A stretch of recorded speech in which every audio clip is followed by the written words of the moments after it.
Welcome back. This is episode number 5 of Learning the Great Campaigns of the American Civil War series.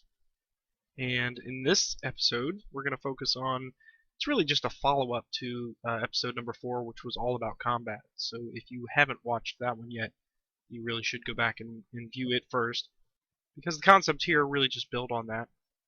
Specifically, in this episode, I'm going to talk about flank attacks and how you can use that to enhance the power of your attacks. And I'm also going to talk about the aftermath of the attack, and we'll look at the combat chart, and the typical result is a retreat, or worse, a rout for your forces. So we're going to look at the priority charts that's used to determine how those units are retreated away from combat. So let's get started. As in the previous episodes, I'm going to refer back to certain parts of the standard series rules, and in this episode I'm going to look at these particular bullet points. What we're going to be focusing on in this one is primarily bullet points 7.4 to 7.8. That's going to cover everything from the flanking, which I spoke about. We're going to focus on that first. I'm going to talk about all the different variations of how you can improve your die roll modifiers by using the flank attack concept. And then 7.6 and 7.7 we'll talk about the specific concepts of retreating and the preemptive ability to do a cavalry retreat and what's involved with that. It's a special move that your cavalry can use if they're ever threatened by an infantry unit, and that's a good way to get them out of trouble before combat might ensue. And to go along with the flanking, which I'll talk about, is the option to use the refusing of flanks, and that is a way to preemptively reduce the possibility of getting yourself or getting your infantry division stuck into a flank situation, and that can help offset some of the die roll modifiers that your opponent would receive. If you haven't gotten it yet, you should, at this point, go back to the Great Campaigns of the American Civil War site online, the GCACW.com site. And what I've downloaded here, in addition to the standard series rules, which I had previously shown, they also have the chart that you can use for, it's about 3 pages in a PDF, and it contains all of the necessary charts, the combat chart, all the different modifiers. And as you can see here, this is the flank attack, which we're going to focus on first. It's listed on page 2, and while this gives you a pretty good overview of how the setup works for individual flank attacks, I'm actually going to continue using the Battle Above the Clouds vassal module to give you more practical examples. I'm going to run through about 3 or 4 different variations just to kind of show you how both combat units and terrain affect the setup of the flanking system. As noted here on this chart, you can see that it's possible to get anywhere from a +4 all the way down to a +1 flank modifier, which you would add during the normal combat modifiers when you're establishing the tactical modifiers, any terrain modifiers that you get, the ratio, and artillery, things like that. This is where flanking would come in. I skipped it in episode 4 because I just wanted to show you the basic modifiers. Flanking obviously is a special situation that you're always endeavoring to try to get into, but it doesn't happen all the time, so that's why I want to put it into its own separate episode here. So here we are back at the crossing Chickamauga Creek scenario within the Battle Above the Clouds module, and it should be pretty familiar to us by now. I keep resetting it for each of these episodes, but what we're going to do here is I'm going to place some of our Union units into precarious flanking situations, and I'm going to go through the concept of flanking, the optimal, and the secondary possibilities that you get. So the first thing I'm going to do here is pick up Palmer, and I'm going to put him into a dangerous little situation here where, let's say he is currently in 40-30.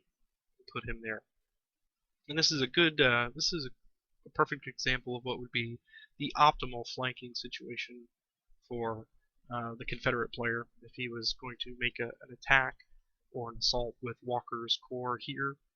He has put himself, or he's gotten his units into the possibility of making a decent flank attack. Now I need to add one more piece here just to kind of make it completely perfect, and I'll talk about that in a moment here. All units, both cavalry and infantry, can participate in the setup of a flanking. There are two things that you need to be aware of first and foremost, and that is, the biggest thing is if a unit is participating in a flank, and I will come back and reiterate this after the fact, is that unit also must be at least 1/4 of the size or better than the unit that it's trying to flank. So in the example that I just had here with this cavalry unit here with Pegram, he is only a 2 manpower, and if he was attempting to flank Palmer, he is less than 25% of the size.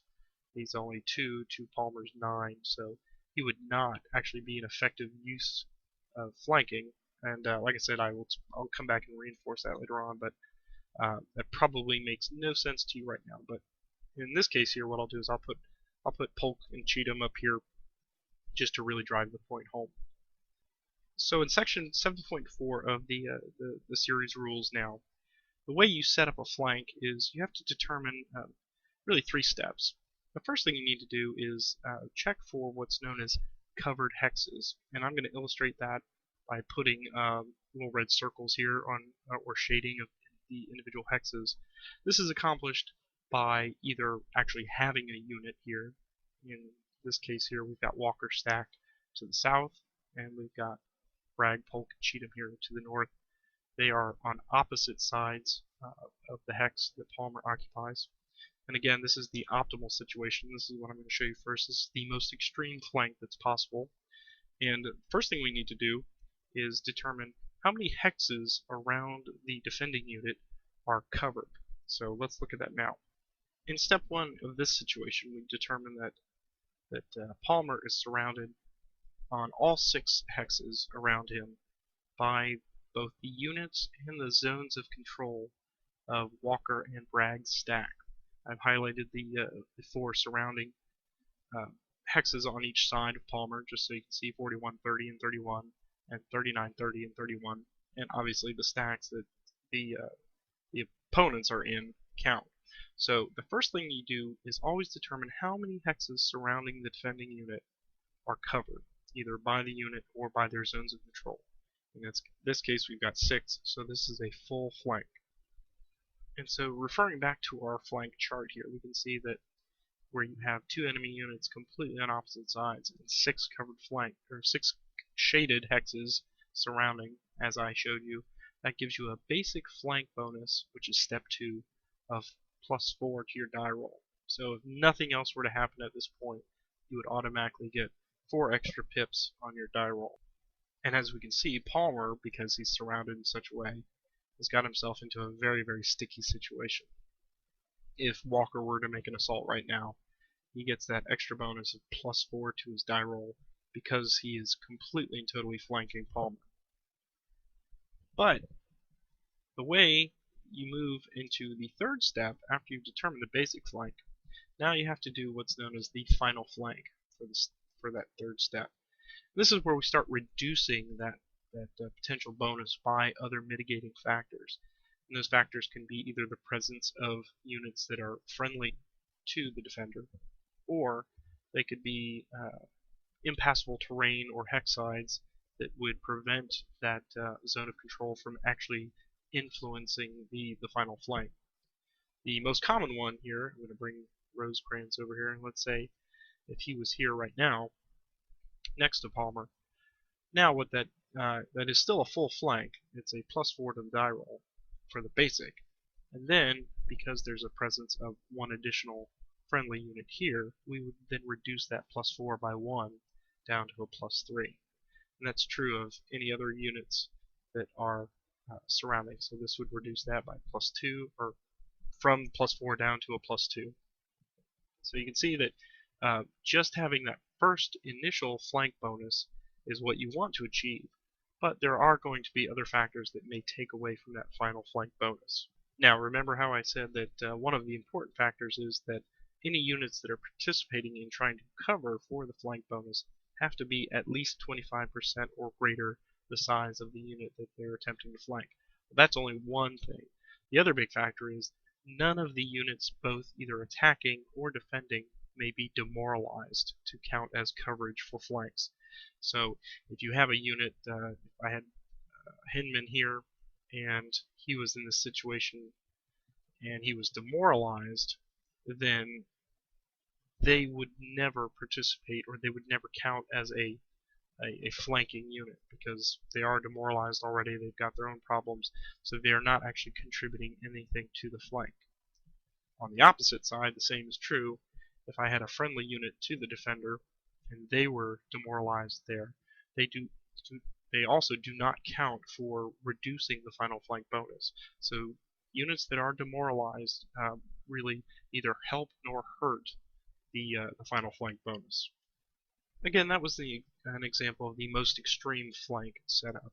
I've rewound the clock back here a little bit, and now I want to show you just some other cases of that first step where we determine the coverage, and then you look at the basic flank bonus, and then any other mitigating factors that we take away for the final flank. Let's say that Bragg and his stack were here, not completely on opposite sides. Well, the first thing we do is look at the covered hexes, and in this situation we see that now only 1, 2, 3, 4, 5 hexes surrounding Palmer are covered by any zones of control or enemy units. That means that this is only a 5 hex covered, or 5 covered hex flank setup, which is just a +2 instead of a +4. So not quite as good, and it's also going to suffer more whenever you have the presence of defending friendly unit. If I were to bring Rosecrans stack up in this situation now, because step 1 is to determine that I have 5 covered hexes, step 2 would be to say that because I have 5, that the basic flank bonus is now +2, and then for step 3, looking at the final flank reductions, because I have the presence of 1 friendly to the defender, then that takes away 1 hex value. So that reduces that +2 down to a +1. So it's really just a matter of trying to set up the optimal sides, which is you want to get all 6 hexes covered, and also minimize the other factors that would take away things from the final flank bonus.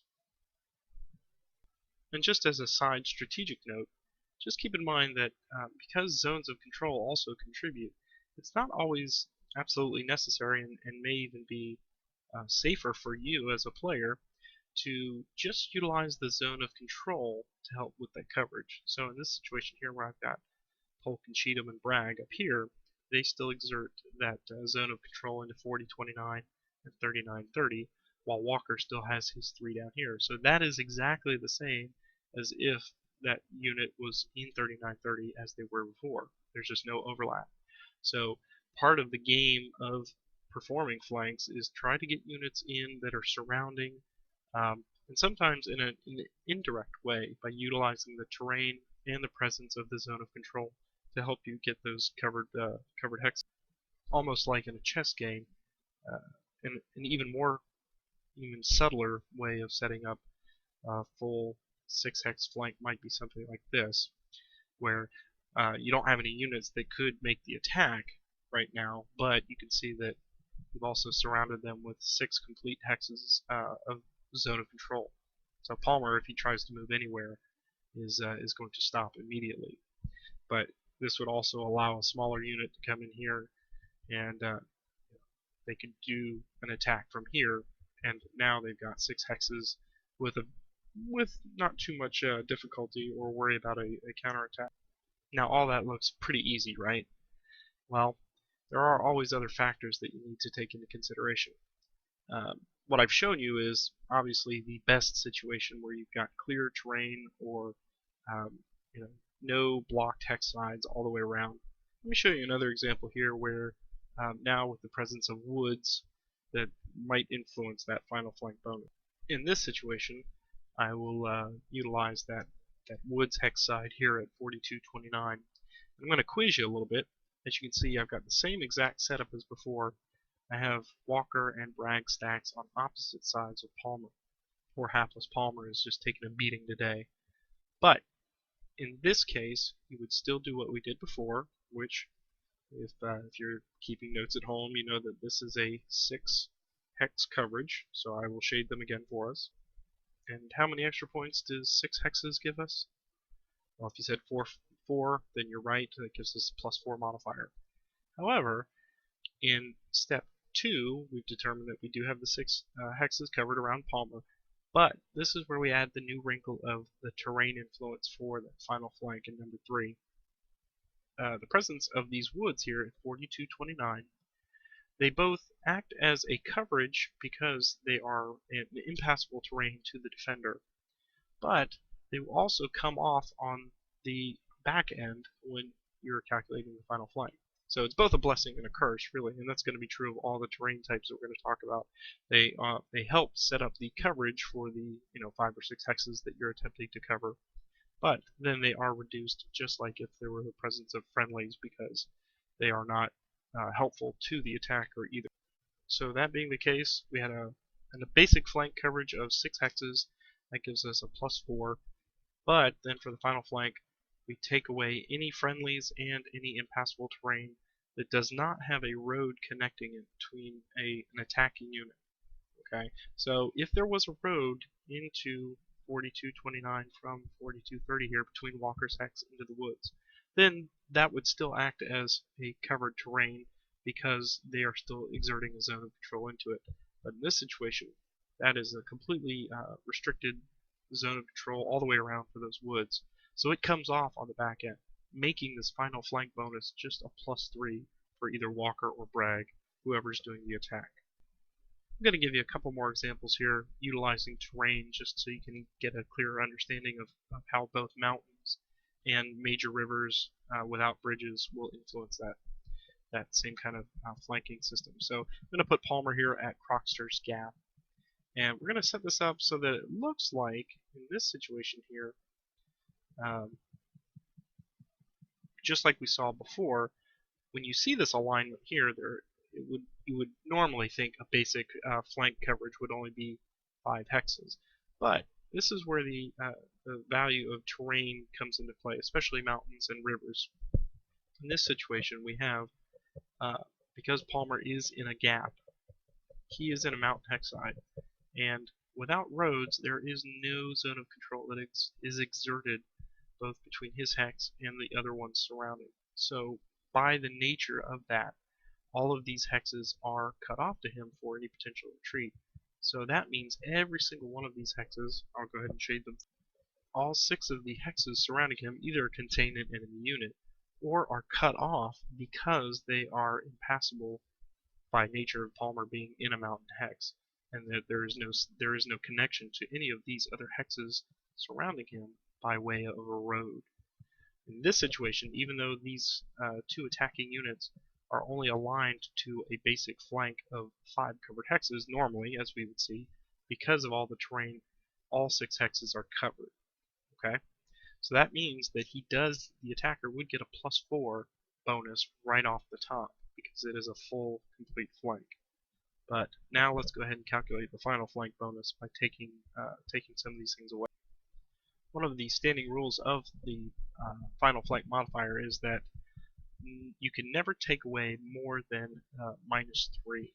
So as long as you have a full, complete flank coverage of 6 hexes to get that +4 that you would normally get, the worst you could get reduced down to is a +1. So even in this situation where the final flank bonus would be reduced by 1 for 4327, another one for 4227, another one for 4228, and then a final 4th one for 4428 because they're all blocked from Palmer's hex.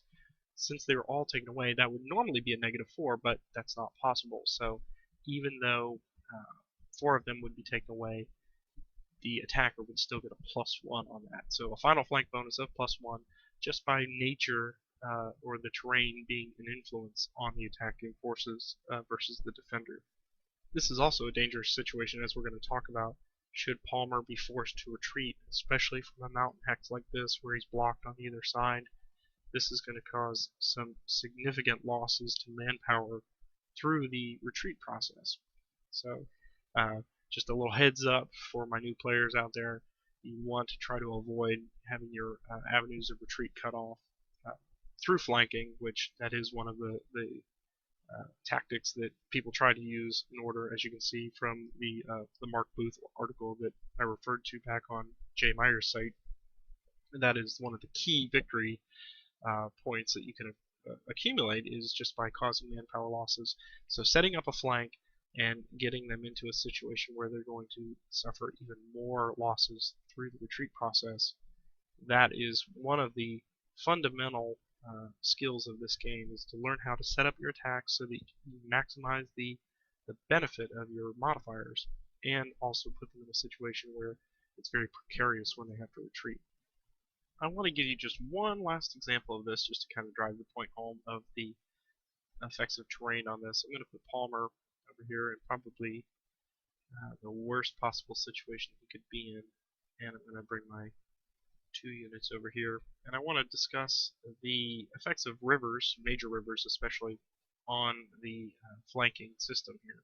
So I'm going to move my map over, kind of refocus it here, and in this situation here, Palmer, as you can see, is here on this side of Lambert's Ford, 3628, and in Walker would be coming in and making the attack here. So he's attacking across this ford, but the situation, even though it looks a little different, it's actually very similar, because the nature of this river here, this major river, without the presence of either bridges or fords or roads or anything like that, that still acts as a covered terrain. So I'm going to shade the ones that are involved here just to kind of give you a visual of how that river is influencing the flank setup.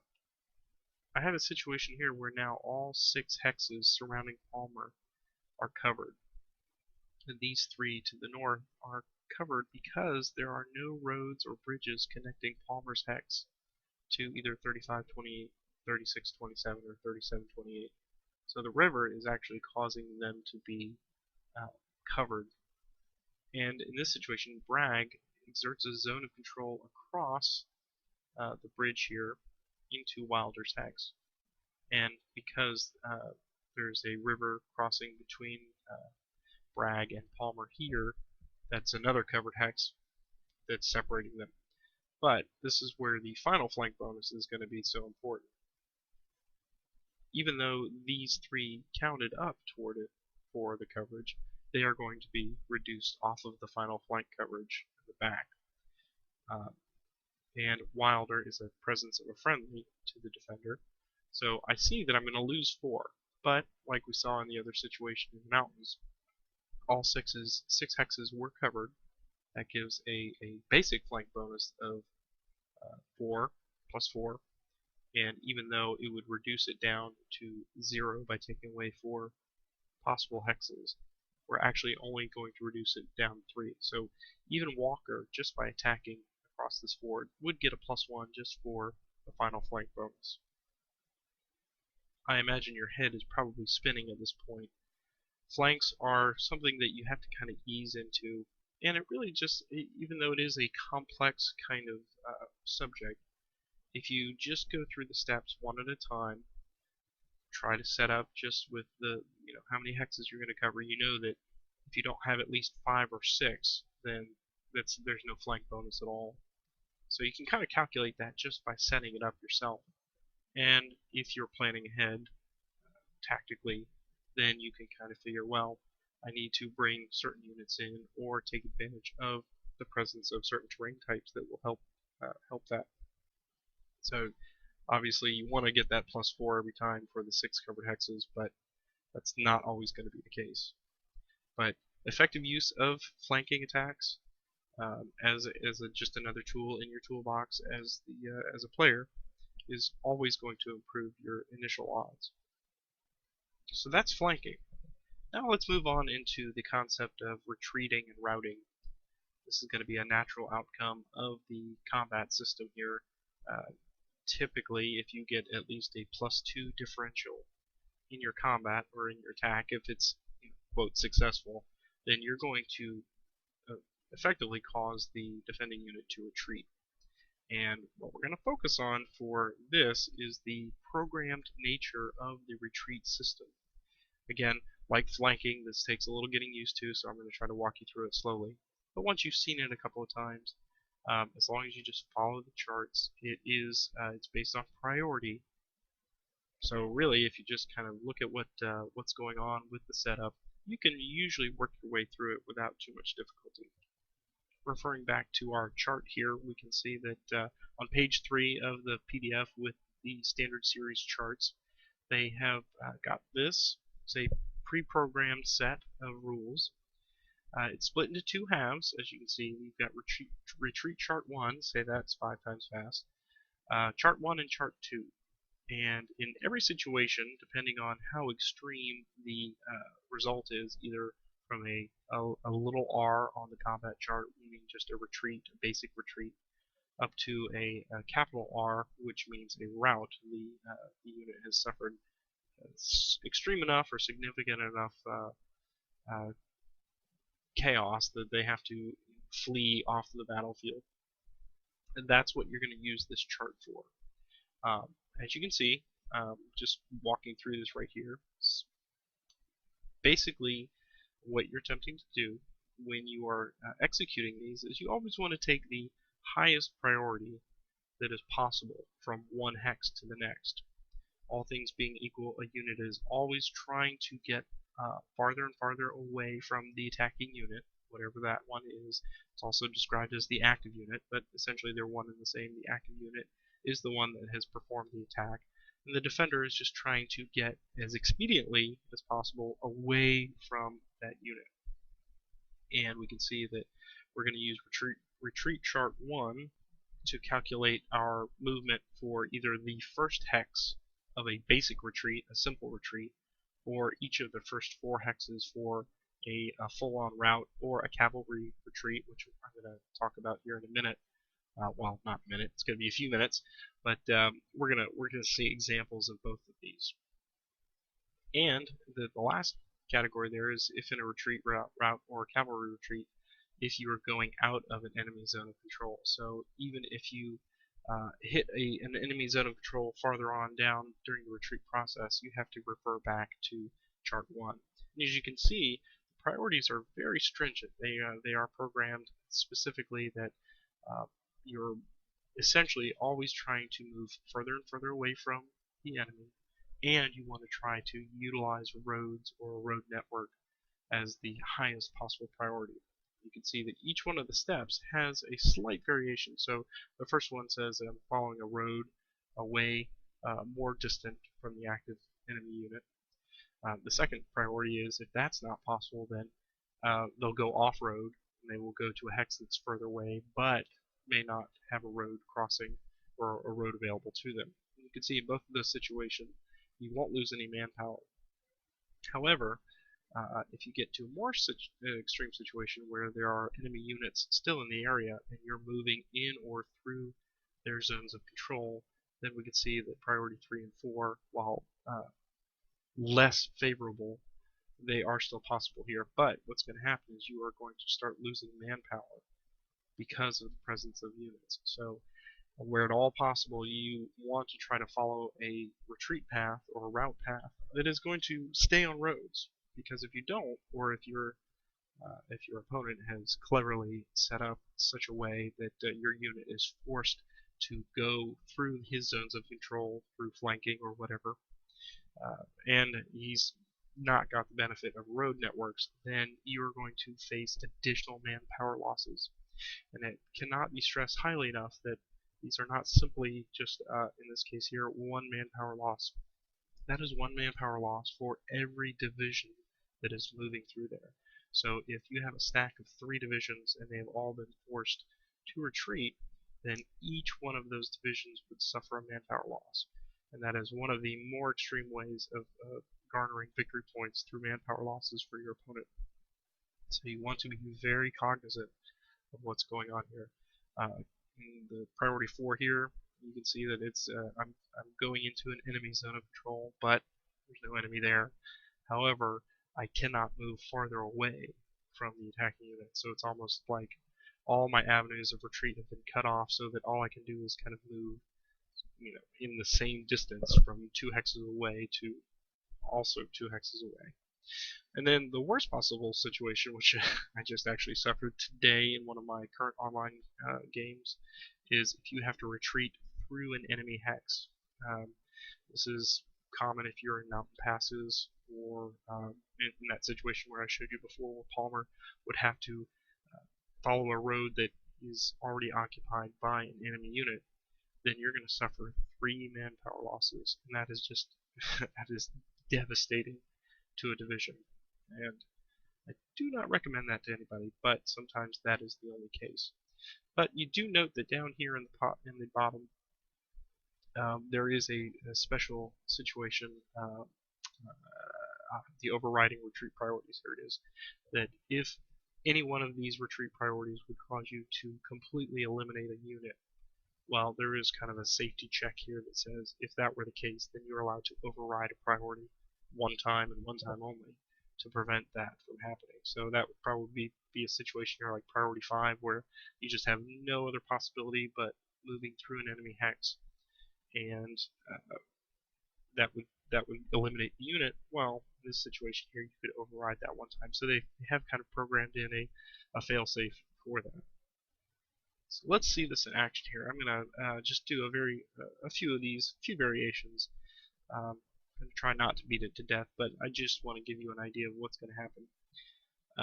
Let's say Hinman has attacked Palmer here, and bringing up our combat chart, we can see that all it takes in any situation is just a +2 differential. You can see that those little R's are not present on the +1, but for the defender to be pushed out of a hex, you have to have at least a +2 differential. So this first example I'm going to give you is just a basic retreat, and a little R indicates that retreat priorities here. You can see here's another version of it right inside the vassal module. The basic retreat requires you have to move at least 2 hexes, minimum of 2 hexes, but you may go up to 4 hexes. Now we can see here that for the very first hex in a normal retreat, we have to adhere to these rules on the retreat chart 1. But any additional ones we can go, then as long as you can see these are much more liberal in their restrictions. As long as you're not entering a zone of control or an enemy occupied unit, then you can pretty much go anywhere you want. So chart 1 is the one that effectively tries to move you further and further away from the active unit. Retreat chart 2 is the one where you can kind of curve and change your retreat path as you're going along.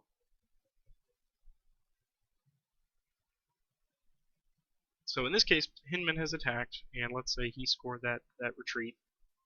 Palmer, based on chart number 1 there, I'm going to reopen it. I'm going to constantly toggle it back on and off for you here just to kind of give us an idea of what's going on. Retreat chart 1 says that the highest priority is to try to move along a road outside of a zone of control or an enemy occupied hex. Well, in this case here, I have 2 options.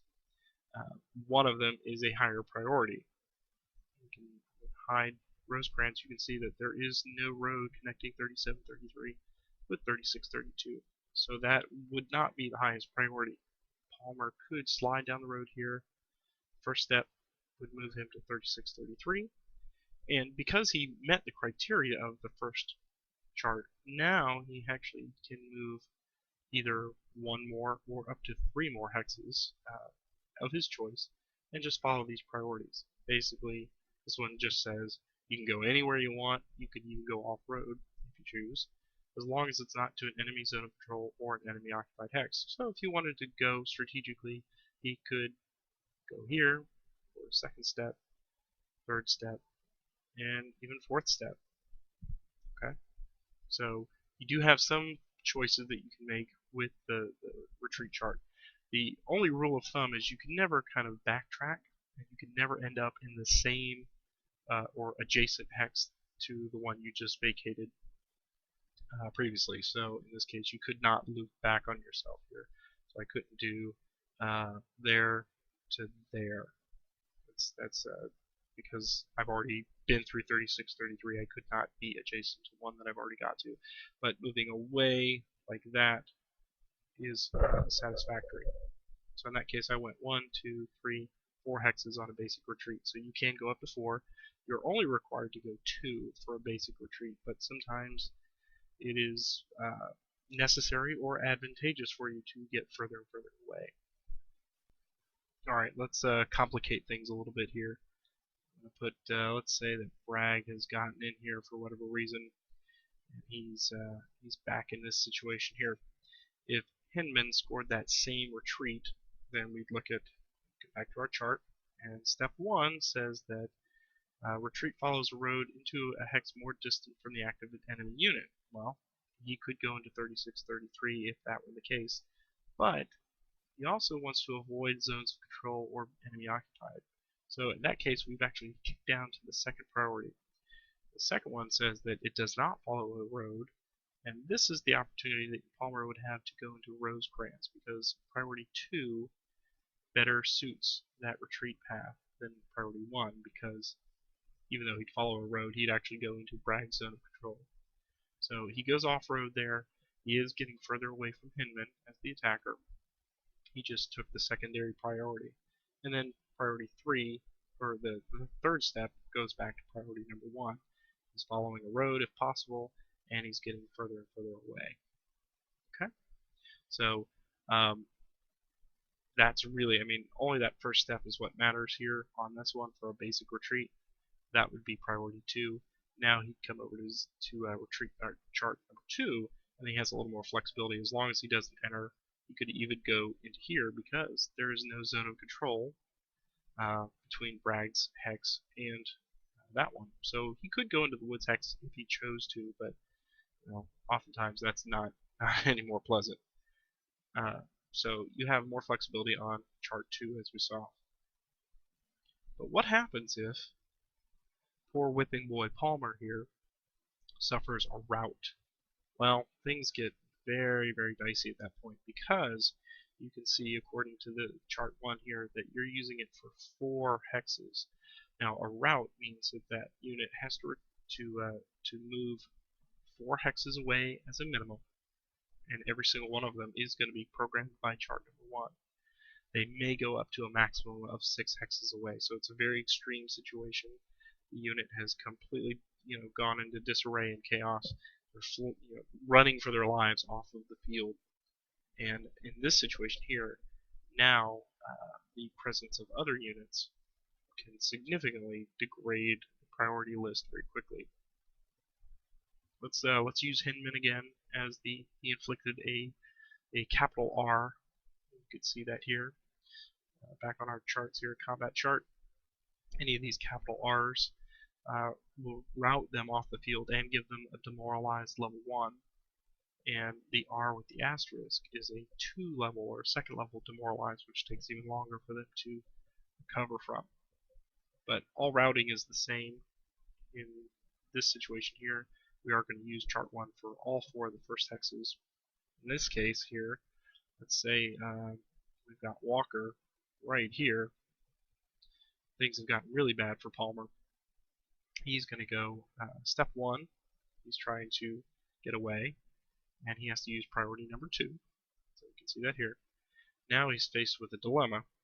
Does he go to 35, 33, or does he go to the presence of a friendly? Well, in most cases here, either way, if there is no road connecting the two of them, in this case there is a road between this one where he's at with Rosecrans and Crittenden into the breastworks hex. That is a higher priority, so he's going to move to there. So that's the second hex that he has to vacate. Now he's still trying to get away from Hinman. He can't go back to 37-31 because that would loop back and keep him just as close. So he has to move, and in this case, 35-31, these are into a hex that is more distant, but we're still in a zone of control. So we move down to priority 3 for both this one at the breastworks and the one right after it, 35-31. You can see the number here to the left of the slash indicates that as long as they stay on a road, they're okay. However, if they have to go off-road for whatever reason, between those zones of control, they are going to lose a manpower for each division that does so. So we want 1 step to here, 2, 3, and then 4. 4 is back to priority, his highest priority. He could have gone either into 35-30 or into 34-30. Either one of those are still further away from the previous hex he was in. So all of this, you can see, can get very hairy. It can get very tangled. I don't know how to encourage you to I don't know how I can better explain this. I mean, retreats and routes are they are pre-programmed. If you just take your time, go through it, and just ask each hex that would be a possible retreat point for the next hex that you're going into, these are pretty well programmed. You do get into some situations where you're either completely blocked, or you would have to override, as I pointed out before. Those don't come up very often. One of the things you can do, just as coming back to a strategic strategic tip for you. I'm losing my tongue ability this evening. One of the bits of advice that I can give you is to just make sure you always leave yourself an avenue of retreat. So especially when you're dealing with mountains and rivers and swamps, if there's only one way into a gap and one way out, if you sit in the middle of that, if you're not prepared to defend it with a very massive force, just remember that you may have to retreat out of there, and if so, that could be quite the manpower loss.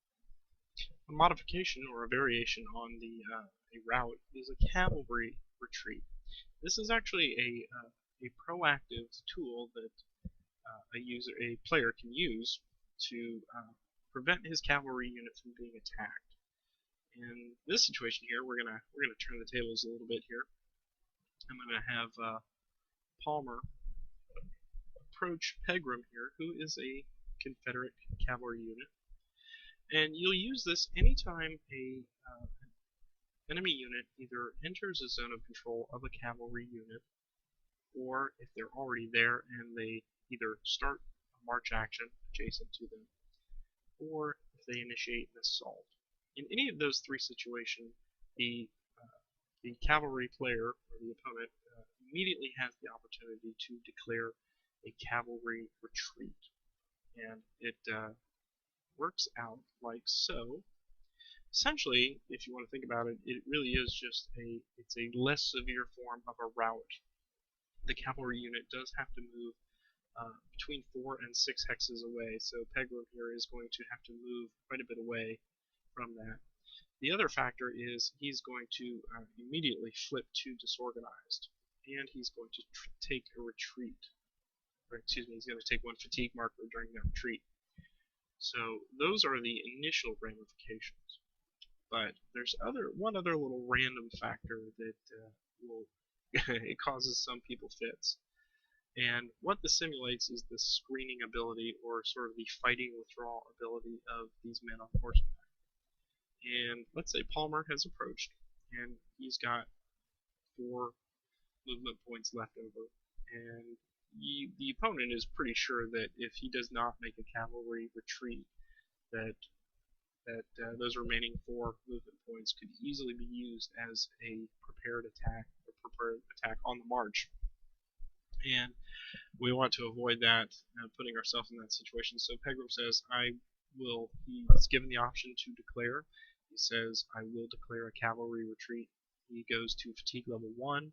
He flips to disorganize. And the first thing he has to do is roll a single die. He rolls 1 die. And whatever that number is then modified. We're going to pull up the chart here in a moment. But the first thing we'll do is we'll roll this die and see what happens. Now, on any number other than a 1, there's going to be a reduction to the movement points of the attacker. And if I roll a 1, that would be really... Okay, I did not roll a 1 in this situation. A natural 1 on the die roll means that the cavalry unit will automatically be reduced by 1 manpower.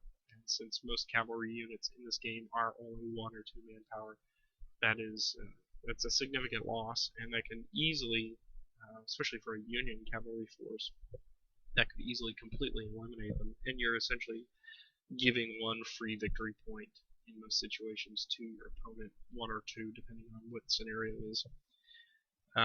So it's kind of a gift wrap. So you do run that sort of 1 in 6 chance of causing a self-inflicted manpower loss by rolling a 1. In most cases, though, the pros, you've got 5 chances in 6 of doing okay, so that's what, 84%. And in this case here, I rolled a 5. And when we pull up our charts once again, we can see that Cavalry Retreat has its own little tab here. It's back over. You can see that there are modifiers that you use. Some of them are specific to certain titles in the series, and all they do is either add quite a bit or subtract from your die roll to improve what the final movement point reduction is going to be. In this case here, if there were no modifiers at all, we'd divide that 5 in half and round up. So that would cause 3 movement points to be lost by those 4 remaining that Palmer had. But if we look down here, I might qualify for some of these other modifiers. You always take into consideration terrain, so if you are on the other side of the creek, let's say Pegram is on this side of, grab Pegram here, his whole stack, put him here. If Palmer approached at this point, then Pegram would get that +1 because of the presence of a creek there. So any terrain that you would naturally get as a modifier in your combat would also apply here. Mountains, across mountains or ridges, anything like that would give you either a +1 or a +2 to your die roll modifier. And you can see, just depending on the specific title and the size of either the Union force or the Confederate force, then there are some die rolls. So he was a 1 or 2 manpower or combat value. So in this case, before he even took the disorganized, let's say he was at 2 manpower, you can see that a large force here for Confederate cavalry, if it's 2 or more, that gives him a +2. So that would add up to 7 in this case, and that would bring the manpower or the movement point loss. Sorry, I keep confusing that. Because the movement point loss to be 4 in this case, could be 7 divided in half. That's 3.5. You round that up to 4, and Palmer is pretty much just done. He's lost all 4 of the remaining points in that screening effort. So that would happen first. He'd roll the die, see if there's any manpower loss or how many movement points are then subtracted from the attacking player. And then, just like we had before, we utilize the retreat priorities of chart number 1 because this is a cavalry retreat. That qualifies. So that's the same as a rout. We have to use those first 4. So basically, you go the first hex there to 2 hexes there, and 3 hexes. Now, this 4th one is going to break some rules because it's no further away.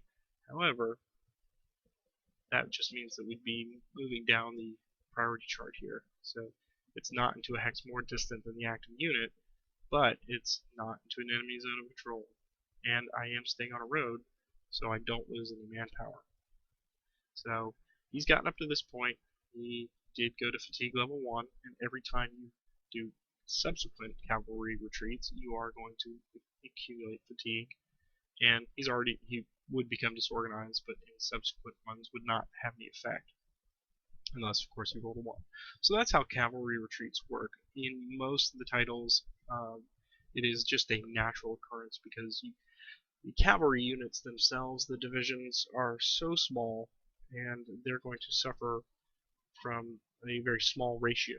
So all it takes is one infantry unit of, say, 5 or 6. They are immediately getting somewhere of a +4 or a +5 to their ratio combat die roll modifier. So best bet is just to get them out of there and take that 1 in 6 chance of giving the free victory point to your opponent. And really, as long as you adhere to the same rules as a full rout, you have to go at least 4. You may go up to 6. So Pegram could go all the way up here and completely rejoin Forrest if he was so inclined. That's how cavalry retreats work. There's nothing very difficult about them as long as you understand the concept of a simple rout in combat. Then you're just doing it on the front end, and it's completely optional. Alright, well, speaking of cavalry, I think I've beaten this horse completely to death, and we're approaching 50 minutes now, so I think I've talked at length for this particular episode. I don't know that there's much more than I can add. The last thing I do want to talk about is for these infantry units, one of the options you can have is to place a flanks refused marker. And the way this works is you just expend one movement point. As long as you have at least one movement point, you can refuse flanks. This does apply to every division that is in a hex, so all it takes is one of them to have that flanks refused marker. It's not like a breastwork where every individual division has to have their own. As long as one unit does the refused flanks in there, then all of the divisions in that same hex are going to benefit from it. And the purpose of doing that is when we go back to our example here where we had Walker and Bragg on either side. The reason you want to do this is kind of planning ahead because of the nature of losing initiative at any moment. You never know if those best laid plans are going to unfold the way you hope them to. And what you might want to do is, if you're going to put yourself into a situation where you could be easily flanked, you can refuse flanks and set it up. And the downside to this is that if you just have a single attack that occurs just from Bragg, any unit that attacks another unit that's in this refused flanks is going to get a +1 die roll modifier. So it's unavoidable, but the bigger advantage of it is what it will do here is in this basic 6 covered hex flank, normally that'd be a +4. And the final flank, because there are no other reductions, would be a +4. However, with the flanks refused, that cuts that in half and just brings it down to a +2. So it's a good way of just minimizing a little bit of the flank damage that might happen. And even if you had one additional unit there, now you've gone from what would be a +4 down to a +2, then down to a +1 because you've got one friendly adjacent defending unit. So there is an appropriate time to use flanks refused. They are removed as soon as that unit moves away, so if Palmer were to move to here, then they do go away, and you have to expend another point to utilize them. So that is another way to counter some of the flank stuff that we talked about earlier. And I think that's all I want to do for this episode. The next one I'm going to go through some of the little wrap-up pieces of this. We're going to talk about entrenchments and some random events and how those affect, and bridges, some of the construction-related things that you can do to enhance the defensive works of your units during the game. Most of those are going to depend on whether you're playing a preset scenario, whether that's even possible, or whether you're playing a full campaign game. Once we get through those last little bits, then I'm going to start recording some basic strategic overviews. We'll look at some of the other titles. I will stop using Battle Above the Clouds here, but it is such a good vassal module that I'm inclined to use it over and over again for these demonstrations. So if you have any feedback, you can reach me through Board Game Geek, where I've got these hosted. I'm also on Conceptual World, and I'm usually hanging around in the Great Campaigns section.